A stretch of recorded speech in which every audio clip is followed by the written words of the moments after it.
Hi friends, நான் மிதுன்.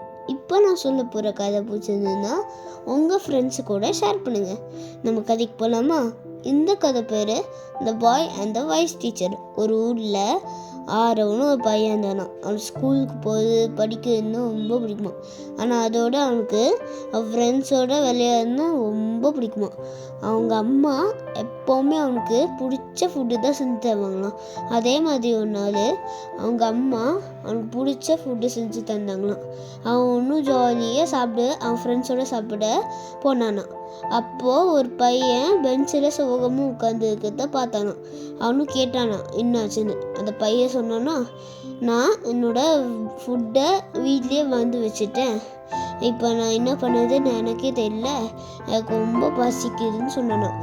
அதுக்கு யாரும் சொன்னான்னா, என் அம்மா எப்போவுமே எனக்கு நிறைய ஃபுட்டு வச்சு தருவாங்க, வா நம்ம 2 பேரும் சேர்ந்து சாப்பிட்லான்னு சொன்னான். அவனும் சரின்னு சொல்லிட்டு 2 பேருமே ஷேர் பண்ண போனாங்க. அப்போ ஆரோட ஃப்ரெண்ட் ராகுல் ஓடி வந்துட்டு ஸ்டாப் பண்ணு சொன்னானா. அவனும் பின்னாடி திரும்பி பார்த்தானா யாருன்னு. அப்போ ராகுல் வந்து சொன்னான்னா, நீ உன்னோட ஃபுட்டை அவன்கிட்ட கொடுத்துக்காத, அவன்கிட்ட கொடுத்துட்டானா நீ என்ன பண்ணுவேன்னு ஆரோக்கிட்ட சொன்னானா. ஆரோவும் கன்ஃபியூஸ் ஆகிட்டானா, நான் கொடுக்கட்டா வேண்டாமான்னு. இவங்க பேசிகிட்டு இருக்கிறத பார்த்து அவங்க சார் வந்து பார்த்தாராம். அப்புறம் கேட்டார், ஆரோ நீ நல்ல விஷயத்துன்னு செய்ய போன, ராகுல் நீயே அவனு தடுத்த, இப்போ அந்த பையனுக்கு சாப்பாடும் போச்சு, ஆரோட நல்ல செய்யணும் போச்சு.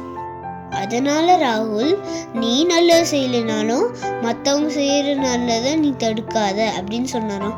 அவன் செஞ்ச தப்பை புரிஞ்சுக்கிட்டு சாரி சார்னு சொல்லிட்டு அவன்கிட்ட இருக்கிற ஒரு ஆப்பில் அந்த பையன்கிட்ட கொடுத்தானான். அதுக்கப்புறம் 3 பேருமே சந்தோஷமாக ஷேர் பண்ணி சாப்பிட ஆரம்பிச்சாங்களாம். Never stop or discourage someone who is trying to give or help others.